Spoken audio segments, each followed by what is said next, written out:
On va parler maintenant du Togo, le filet social Novici. Les objectifs sont-ils atteints? Novici est un programme mis en place par l'État togolais. C'est un programme de transfert monétaire visant à soutenir tout citoyen togolais éligible ayant perdu son revenu en raison de l'adoption des mesures de riposte contre la pandémie à coronavirus. Le programme donc vise à fournir aux personnes et familles les plus vulnérables des soutiens financiers mensuels tout au long de l'état d'urgence. Alors aujourd'hui, il faut dire que le nombre total de personnes enregistrées s'élève à 1 378 381 personnes. Le nombre de bénéficiaires, c'est 566 567. Et la répartition des bénéficiaires par genre, on a 370 422 femmes, 196 145 hommes. Le montant total versé à ce jour s'élève à 11 314 281 875 francs CFA. Dis-moi, ça fait quand même beaucoup d'argent. C'est un volet social que l'État a mis en place dans cette période de difficulté. Il fallait le faire? Il fallait le faire. Il fallait le faire parce que, vous savez, si vous voyez ce que les Togolais traversent et qui est venu encore se faire aggraver par la COVID-19, avec les mesures de restriction prises par le gouvernement, il fallait le faire. À un moment donné, il faut savoir répartir les biens du pays.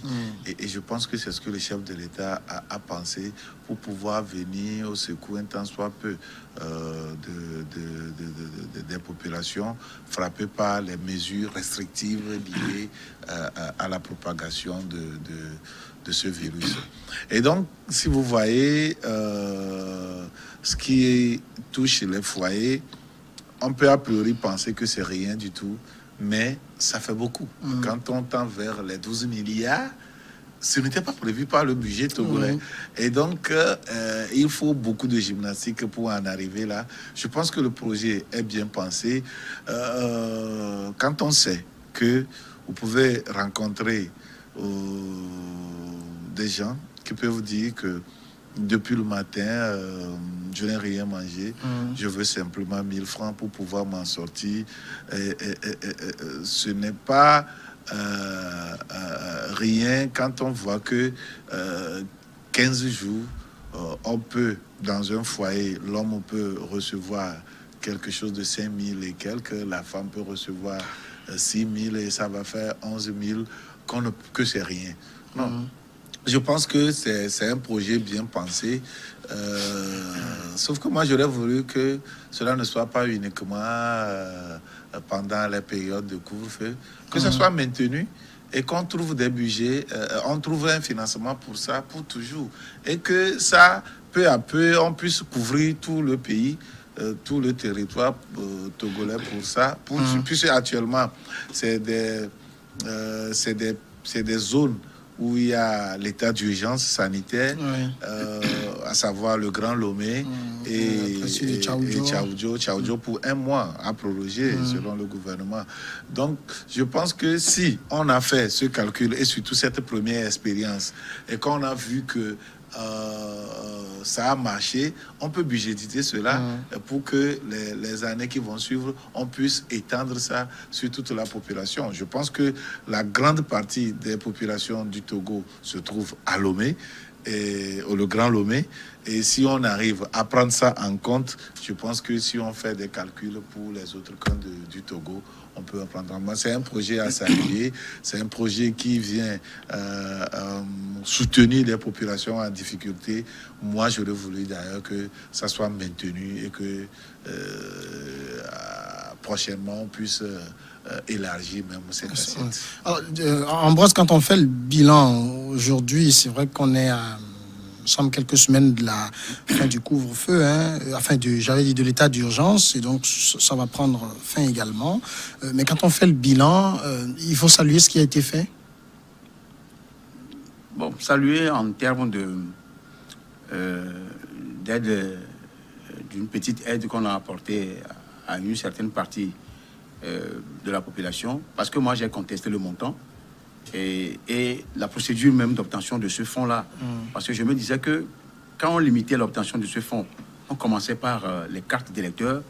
Là, il y a une discrimination qui ne dit pas son nom. Il y a une méchanceté qui cache la volonté manifeste du gouvernement à aider. Parce qu'on vous dit, on va vous dire que on vous avait dit d'aller vous faire recenser, vous suivez l'opposition. Donc, si vous n'avez pas votre carte électorale, vous n'allez pas bénéficier de ça. C'est cela, ça veut dire. Bon, mais après, finalement, au même moment, tout le monde a pu faire. Hein, parce que pour la présidentielle, tous les partis ont appelé à se faire recenser. Ouais. Donc, oui, ça, je suis d'accord. Sur le gouvernement a expliqué qu'avoir choisi la pièce qui était la plus commune, hein, la carte d'identité, c'est pas les gens qui sont ciblés par ce programme qui ont Je suis vraiment désolé. La carte d'identité. S'il y a une pièce à considérer en premier dans cette histoire, c'est la carte d'identité. Vous avez à peine 20%. Laissez-moi aller, j'ai la parole. Laissez-moi aller. 20% de Togolais qui l'ont. Vous m'avez donné, laissez-moi finir ce que j'ai à développer. Vas-y. Je dis que c'est la carte d'identité parce que c'est la pièce d'identité qui colle l'identité territoriale et nationalité à la personne qui détient cette carte-là. D'abord. Parce qu'il y a des Nigériens, il y a des gens qui viennent du Ghana qui ont la carte d'électeur. Et tu penses qu'il ne peut pas avoir la carte nationale? Je ne veux même pas aller sur ça. Alors. Je dis que la proportion est infime quand eux ils vont avoir la carte nationale d'identité. Parce que maintenant c'est sévère. À moins qu'il y a des escroqueries au niveau des commissariats pour que ça se fasse. Mais c'est moindre. Mais la carte d'électeur, beaucoup, il suffit qu'un chef dit que lui il est d'ici, alors qu'il est du Ghana, il est nigérien, il va faire parce qu'il est là, ça fait longtemps. Donc, en faisant ça, il y a beaucoup aussi qui ont été écartés. Parce que beaucoup ne se sont pas fait recenser. Quand on parle d'élection, les gens sont découragés de la chose électorale. Je n'invente rien. Moi, j'en ai vu des gens, on nommé à Kato, dans Aïdo Gomessi, qui disent, laissez-les aller. Mais ils ont la carte d'identité nationale. On aurait pu commencer par la carte d'identité nationale et l'élargir au niveau. Et plusieurs acteurs de la société civile ont dit ça. L'élargir au niveau de la carte d'électeur. Peut-être que quand la personne n'a pas de la carte d'identité, au moins s'il a la carte d'électeur, on peut le satisfaire. Là, je serai d'avis totalement. Maintenant, par rapport au montant, 5200, 5000 quoi, 5000 quoi, c'est combien? 6125, 5000... Contrairement à ce qui s'est passé au Sénégal, même si on me dit que le niveau de vie du Sénégal est un peu plus élevé, pas plus élevé que celui du Gabon et de la Côte d'Ivoire. Très élevé, hein. Oui, mais pas plus que celui du Gabon et de la Côte d'Ivoire. Oui, mais on n'est pas au Gabon. Au Sénégal, tout le monde sait que c'est l'habitat, c'est le loyer qui coûte cher. C'est vrai que la nourriture aussi coûte un peu cher. Mais 5600, c'est-tu dit? Et 120 000. Ça fait. Oui, mais. Non, Dimanche, laisse-moi aller là. Tu prendras. Laisse-moi dire là. C'est mon point de vue là. Tu as déjà défendu ce que tu as à défendre là. Je dis, si au moins c'est 15 000 francs, ça fait 30 000, 15 000. On donne 20 000 francs aux hommes, 30 000 francs aux femmes. Je serai totalement d'avis. Une question de budget aussi. Hein. Ouais. Laissez-moi cette histoire de budget. Les gens ont des milliards. Non, vous dites les gens, vous n'avez pas dit l'État. On vous dit que dans la région de la Cara, il y a au moins une centaine qui ont des milliards, qui sont dans les paradis fiscaux. Si c'est vrai, c'est leur argent.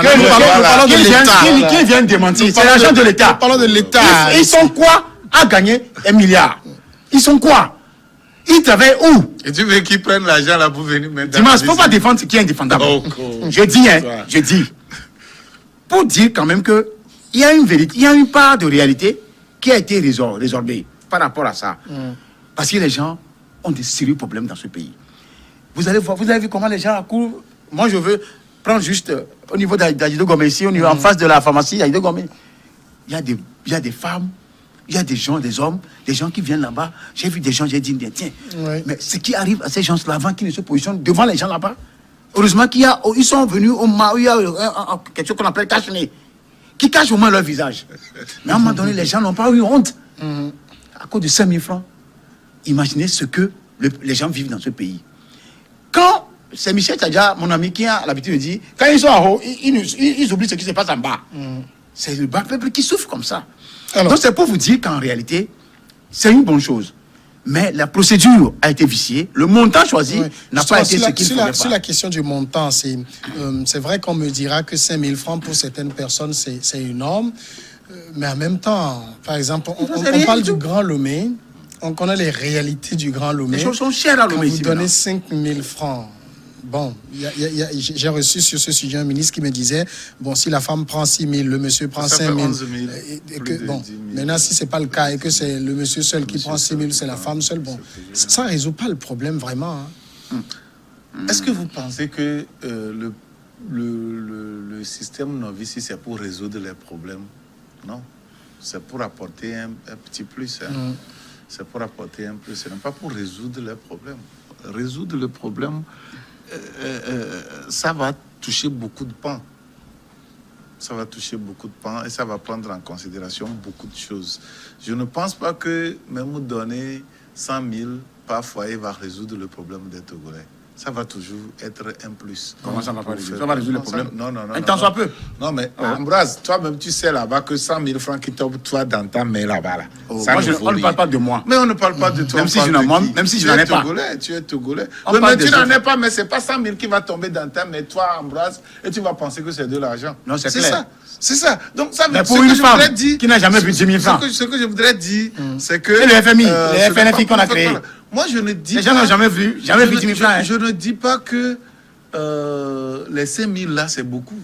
Non. Non. Parce que le problème des Togolais, ce n'est pas 5 000 francs qui va résoudre ça. Même 10 000 francs, s'ils prenaient 10 000, c'est pas ça. Ambroise parle de 15 000, c'est pas ça qui va résoudre le problème des Togolais. C'est abyssal. Mais c'est un plus. Mais il faut y arriver. Il faut y arriver. Et il faut commencer par quelque chose. Est-ce que sincèrement l'État pouvait mieux que cela? Je ne sais pas. Je ne maîtrise pas trop ce qui se trouve dans la cagnotte. C'est le ministre des Finances seul et les gouverneurs qui savent ce qui se trouve dans la cagnotte et la possibilité à donner. Est-ce qu'on peut en faire plus? Je ne sais pas. Si on a les moyens d'augmenter, pour le quoi, oui, je vais saluer. Je vais dire, tant mieux, il faut le faire. Mais quand on a le FMI au dos, quand on a la Banque mondiale au dos, quand on a ces programmes et ces projets un peu partout, on voit, on vous surveille de près, vous n'êtes pas libre de vous-même pour décider économiquement, financièrement dans votre pays. Bon, est-ce qu'on peut faire mieux que ça? Je ne sais pas. S'il faut faire mieux que ça et quelqu'un économiquement arrive ici et me démontre qu'il faut faire mieux que ça, je vais soutenir son raisonnement. Mais moi, je me dis que c'est ce que l'État pouvait et c'est ce qu'ils ont fait. Donc, tout ce qu'on peut faire, c'est de les appeler à dire, si c'est ça, il faut maintenir cela. Si c'est ça, il faut élargir cela. Il faut augmenter. C'est tout. Parce qu'il y a beaucoup d'autres qui souffrent et beaucoup d'autres qui sont écartés aussi là-bas. Parce que il faut aussi que la profession te rende éligible de ça. On a vu des retraités. Qui souffrent parce qu'ils n'ont pas pu toucher à leur... Et il y a les enseignants. Les enseignants, surtout des privés. Oui. Vous avez vu justement, le cas dramatique. Qui a été fait pour eux. Rien. C'est dramatique ce qui s'est passé la fois dernière où un censeur d'un lycée privé s'est pendu. Lui, qu'est-ce qui lui est arrivé? Je ne sais pas. Moi, j'ai lu, j'ai dit, mais tout le monde souffre. Pourquoi on se met la corde au cou? Mais c'est pas ça la solution. Faut jamais comparer sa situation à celle de l'autre. Non, on sait, mais quand vous mettez la corde au cou, c'est quoi? C'est une fatalité qui n'est pas... Le Togolais ne doit pas aller sur ce terrain-là. C'est pas ça la solution, non. C'est pas ça la solution, mais il y a des gens qui n'arrivent pas à supporter. D'abord, quand la personne a un problème de stabilité de couple, la personne n'a pas de femme, et la personne a un problème d'argent, un problème de profession, même ce que chercher à manger, quitter sa propre maison pour aller acheter, l'habillement même, ça pose problème pour certains. Il faut supporter. Oui, supporter jusqu'à... Avant de supporter, il faut demander de l'aide. Il faut demander de l'aide. Il faut arriver à demander. Il y en a, Omar Bi. Mais il faut le faire. Omar Bi. Je regrette ce monsieur qui est décédé. Toutes ces chansons me plaisent. Mais je me dis que on ne peut pas accuser Omar Bi parce qu'il n'approche pas les gens pour demander. Il y en a qui ne peuvent pas demander. Omar Bi n'est pas très démuni que ça. Oui, sauf qu'il y a quelque chose qui martyrise les gens. Il n'arrivait pas à asseoir. Oui, c'est parce qu'il y a une certaine discrimination au sein même de leur corporation. Oui, mais il faut supporter, il faut surmonter. Il a supporté jusqu'à un niveau donné.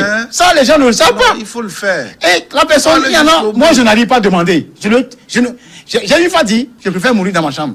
Bah non, c'est pas bien. Il faut demander. Oui, je l'ai dit. C'est moi demander, on vous donne. Ça, je vous le dis. Honnêtement, la parole, je préfère mourir dans ma chambre parce que ce n'est pas la honte, mais on ne m'a pas éduqué comme ça. C'est pas question. Mais je ne condamne pas ceux qui le font. J'ai toujours dit, même la soeur va demander. Quand tu n'en as pas, va demander et tu vas rembourser. Moi, personnellement, je me dis, pourquoi je n'arrive pas à approcher certains ministres, certaines choses? C'est difficile que je me fasse ami avec certaines personnes.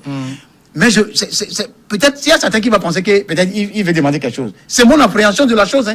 Alors que j'ai des amis qui sont pleins, qui sont peut-être des ministres, des patrons. Ça peut au téléphone, mais difficilement, j'arrive à dire, ce n'est pas dans l'éducation que le vieux Ponjo Simon Kofi m'a donné. Donc je me dis que, quelque part, les gens n'ont pas tort en allant demander. La Bible dit, demandez, on vous donnera. Frappez les portes. J'ai vu sur les réseaux sociaux un monsieur qui est au bout, à bout, il a demandé, il a donné son numéro. J'ai dit, tiens, il a eu le courage, il faisait que les Togolais arrivent à demander. C'est mieux que d'aller... Et je voudrais aller dans le sens de la revenu universelle pour les Togolais, pratiquement tous les Togolais.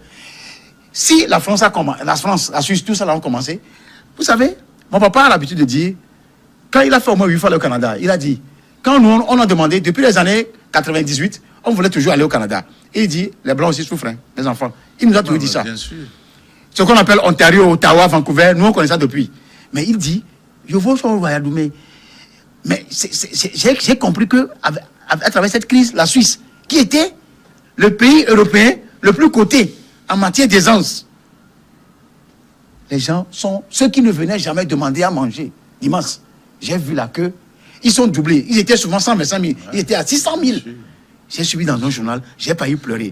Je me dis que le vieux avait raison. Ce n'est pas uniquement au Canada. Oui. Même en Europe, en non, France. en Suisse, je parle de la Suisse. Oui, ben, moi, j'ai vu aux États-Unis des gens sont venus en voiture faire la queue pour avoir la nourriture. Oui. Ils sont venus en voiture. Et d'autres, ils se sont organisés dans leur quartier. Des gens se sont mis sur eux pour fabriquer des pains, pour fabriquer de la nourriture. Et c'est pour dire que... Et aller distribuer aux gens. C'est le blanc même qui cachait ça. Ils avaient caché ça à un moment donné. Ils nous cachaient ça à nous, Africains, mais il y a des Africains qui sont là-bas, qui savaient ça. Les SDF, le nom est sorti d'où? Ce n'est pas chez nous. C'est pas chez nous. C'est pas chez nous. Il y en a ici, vraiment. Il y a les portefeuilles, tout ça là, qui ont toujours essayé de dormir. Ah non, c'est pas des SDF. Ils ont leur village. Oui. Maintenant, on a des SDF. Maintenant, on en a. Quand tu prends la jointe d'Aïdo Gomé, la nuit, entre 23h et 1h du matin, au niveau du bar qui est au niveau de la douane, tu vas voir que les gens, là où se trouve le gaz, le véhicule, là, tout ça là, les gens dorment là-bas. Ça veut dire que le problème est arrivé à un niveau où le gouvernement est obligé d'aller au revenu universel. Si c'est 30 000 francs qu'on peut donner aux gens, ils n'ont qu'à budgétiser ça. C'est clair. Et là, ça va créer une classe sociale moyenne, un peu moyenne. Alors, sur ce qui concerne nos vies, ici, je le disais tantôt, le nombre de personnes en réalité, c'est 1 378 000 poussières. Mais on n'a servi que 566 000 personnes.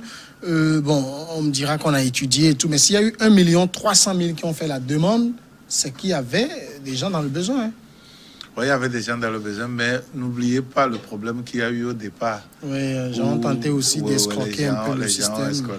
Ils ont escroqué le système, ils ont tenté. Même les 11 milliards, ils n'ont pas pu récupérer l'argent, parce qu'après, il faut aller de corps. Au départ, ils l'ont fait. Oui, de corps, ils étaient partis récupérer l'argent.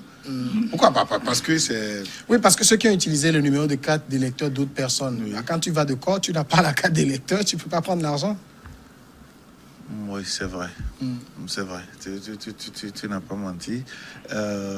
Mais ils avaient dit, les ministres avaient communiqué à l'époque en disant qu'ils seront poursuivis, seront arrêtés, tout ça là. Mais sauf qu'on ne nous a jamais dit qu'on a arrêté X ou Y. Moi, c'est pas ça qui m'importe. C'est eux-mêmes qui ont poussé la base. Je pense que c'est ça. C'est les comptes qu'il faut nous faire. Avec des relevés, comme on le fait pour le téléphone. C'est ça d'ailleurs qui a diminué le nombre.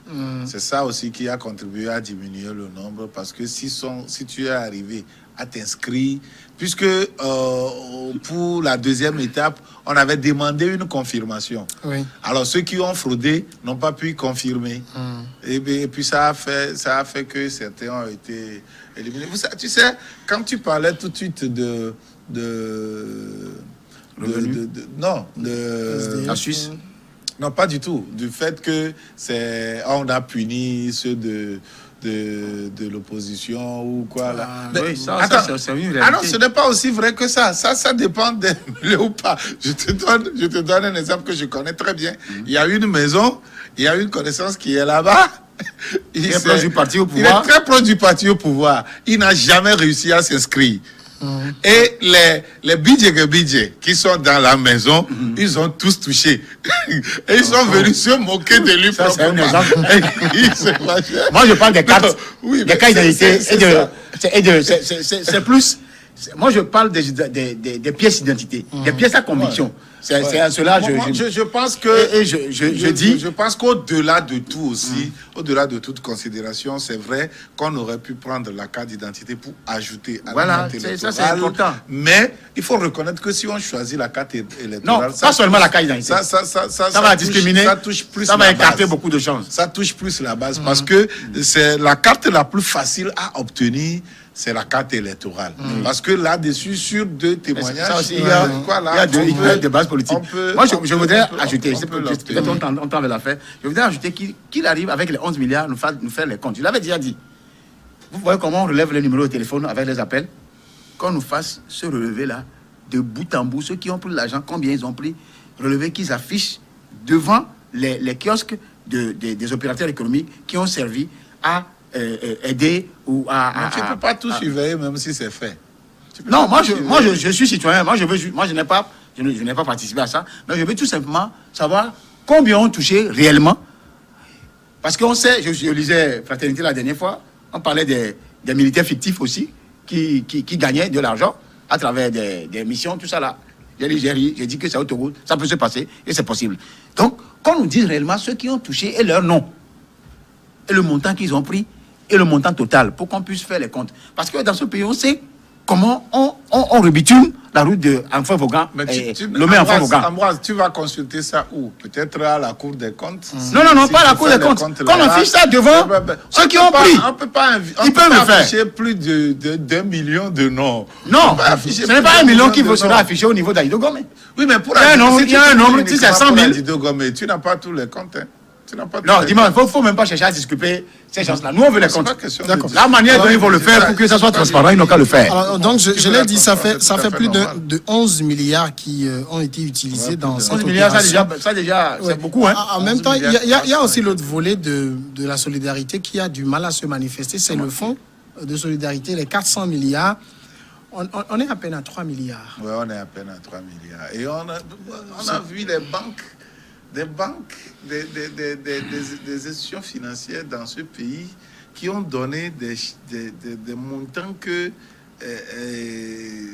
un individu lambda peut donner. C'est un peu ridicule. Et ça, c'est tout l'image du Togo. C'est-à-dire qu'on est minimaliste. Est-ce que ça marche aussi pour les banques? C'est ça aussi. Ça marche. Et pourquoi ils n'ont pas fermé? Pourquoi ils n'ont pas fermé? Si c'est maintenu, ça veut dire que ça marche. Tu sais, à Djoma Devia, mais ils peuvent nous donner. Si ça ne profite pas, on n'allait jamais entreprendre. C'est ça. C'est parce qu'ils y gagnent. Sauf qu'il y a des réalités que toi, tu peux ignorer. Parce que quand je prends... Bon, je ne voudrais pas donner mon exemple. Moi, je suis logé dans une banque. Ça fait 6 ans, je n'ai plus fait opération là-bas. Pour des raisons qui sont liées au comportement. Par contre, il y a des gens qui tu vas voir des DAT, des gens qui ont des DAT de milliards, des gens qui ont des DAT de centaines de millions sur lesquels les banques spéculent. Non, parce que quand on voit une banque donner 5 millions, on voit une banque donner... Je n'ai rien contre les banques, ils sont dans leur boulot. C'est pas question d'avoir les assurances. Je n'aime pas les assurances. Non, on ne va pas faire le procès de... Je suis désolé. C'est pour dire que ailleurs, c'est eux qui ont plus contribué. Quand vous allez en Côte d'Ivoire, au Sénégal, des banques ont donné 100 millions et voire plus 150 millions et autres. Mais ici, quand vous avez des banques qui donnent 2 millions, des banques qui donnent... Alors que la FISEC a donné 5 millions. Ben, vous voyez, quand ça se passe comme ça, vous voulez qu'on ait combien? C'est ça. Donc, on a à peine 3 milliards. Et avec ça, qu'est-ce qu'on peut faire? Justement, ça veut dire que jusque-là, c'est le gouvernement seul qui met la main à la poche.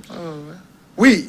Alors que le pays travaille au ralenti. Encore faudra-t-il chercher si réellement les 400 milliards dont on parle, le coût de dépenses ont déjà dépassé 10 milliards au niveau du gouvernement. On l'a beau chiffrer 400 milliards. Oui, il y a tous ces gens qui sont dans les hôtels.